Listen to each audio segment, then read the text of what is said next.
जय जगन्नाथ प्रभु। आउ एक इनफॉर्मेटिव वीडियो रे मु आपनको स्वागत जनाऊँगी। आमे समस्ते जानती कि लोकसभा निर्वाचन 2024 सरीकी तार फलाफल मध्य प्रकाश पाई सारी। जदि आमे ओडिशार निर्वाचन फलाफल विषय रे आलोचना करिवा तेबे प्रथम थर पई ओडिशा रे बीजेपी पार्टी सरकार गठन करने को जाउछि एवं सरकार गठन पई मेजॉरिटी बा संख्या गरिष्ठता विजयी आसन बीजेपी पाखरे मध्य अछि। तेबे आलोचनार विषय कि ओडिशा विधानसभा रे आमे समस्ते मध्य जानती कि 147 सर्वमोट आसन एवं 147 आसन रु 74 आसन रे बा मैजिक नंबर बोली जाको आमे कहिथांती सरकार गठन होई परिबो। तेबे चर्चार विषय कि मुख्यमंत्री पद रे नियुक्त काहाकू करा जिवो ता सहित जो आलोचना पर्यालोचना चलछि कि गिरीश चंद्र मुर्मू जो नाम गुडी को देखिबा को मिलुछि। समस्ते आमे कॉम्पिटिटिव एस्पिरेंट हिसाब रे जानती कि गिरीश चंद्र मुर्मू से जे कि जम्मू एंड काश्मीर रो लेफ्टिनेंट गवर्नर थिले एवं सीएजी थिले भारत वर्षर। ता सहित पूर्वतन शिक्षा मंत्री आमे कहि परिबा भारत वर्षर धर्मेंद्र प्रधान एवं अपराजिता षडंगी जे कि भुवनेश्वर सांसद एवं प्रताप षडंगी जे कि बालेश्वर सांसद प्रार्थी विजेता थिले। तो वर्तमान मध्य अछंती। तो जदि आमे देखिबा तो जणे एमपी कैंडिडेट बा सांसद प्रार्थी केउ प्रोसेस रे राज्यर मुख्यमंत्री होइतांती तो से विषय रे तमाम आलोचना करिवा। तेबे जणे सांसद प्रार्थी मध्य राज्यर मुख्यमंत्री होई परिबे ता पूर्व आमे टिके जदि देखिबा कि जणे मुख्यमंत्री प्रार्थी में कोन एलिजिबिलिटी क्राइटेरिया रहिबो।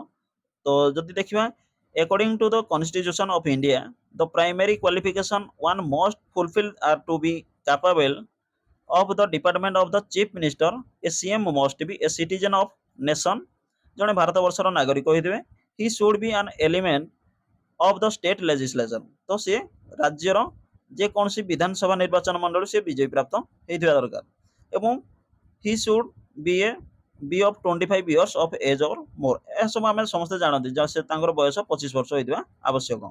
तो विषय कोन ना तो सर्वप्रथम से कोन करिवे जणे सांसद प्रार्थी जेतेबेले से विजय जो निर्वाचन मंडली रु विजय लाभ करथिबे से पदवी रु रिजाइन बा इस्तीफा देबाको पड़िथाय बा देबाको पड़िबो एवं तांको निज दलर जे कोनोसी एमएलए बा विधायक विजयी प्रार्थी तांको मध्य तांको निर्वाचन मंडली रु इस्तीफा देबाको पड़िबो और सही स्थान रो मुख्यमंत्री पद थाई कि से कोन करि परिबे ना निर्वाचन लड़िबे बाय इलेक्शन द्वारा से विधायक भाबे जितिबाक पड़िबो।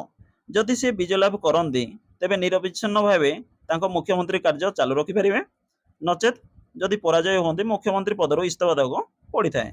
तो ए समस्त प्रक्रिया विदिन केते ना आपनकर 6 मंथ आपनको 6 मास मध्य रे ए सब प्रक्रिया सारिबाको पड़िबो।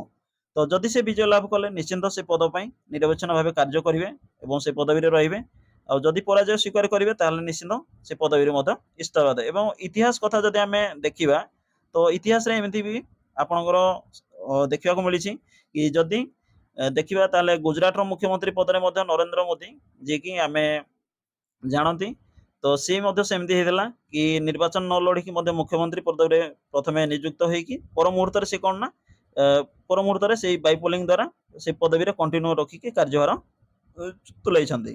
तो आशा करूची आपण माने बुझी जाइथिबे केउ प्रोसेस रे जणे एमपी कैंडिडेट मुख्यमंत्री पद रे नियुक्त होई परिबे। तो आपण सहित देखाबो आ एक वीडियो रे। Thank you.